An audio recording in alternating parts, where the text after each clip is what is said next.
Everyone, আমি রাজর্ষি রহমান। আমার recently ও levels complete করেছি আমি Bangladesh international school and college থেকে। ছোটোবেলা থেকে আমার একটা অ্যাসপিরেশন ছিল অ্যাব্রডে স্টাডি করার জন্য, স্পেসিফিক্যালি ক্যানাডা। আমি ইনফোস্টাডির নাম আমার একটা ফ্রেন্ডের কাছ থেকে রেকমেন্ডেশন পাই। তো এরপর আমি আমার ডকুমেন্টস সব কিছু নিয়ে ইনফোস্টাডিতে চলে আসি রিয়াজ ভাইয়ের কাছে to see actually whether I am fit for Canada or not. তো রিয়াজ ভাইরাও আমাকে সবাই ক্যানাডায় রেকমেন্ড করলো এবং আমার ইউনিভার্সিটির অ্যাপ্লিকেশন থেকে ভিসা প্রসেসিং পর্যন্ত সব কিছুতেই ওরা আমাকে আটমোস্ট হেল্প করেছে। যত ধরনের প্রবলেমস আমি ফেস করেছি সব কিছুতেই আমাকে হেল্প করেছে এবং আমি খুব অল্প টাইমের ভিতরে আমি আমার ভিসা পেয়ে গিয়েছি। এই যে আমার ভিসা কপি। যারা বাইরে যেতে চান, দেশের বাইরে যেতে চান, আমি সকলকে ইনফোস্টাডি রেকমেন্ড করবো।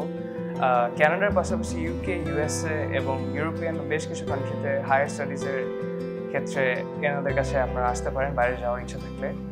এবং আমি সুন ক্যানাডা চলে যাচ্ছি, আমার জন্য সকল দোয়া করবেন। Thank you.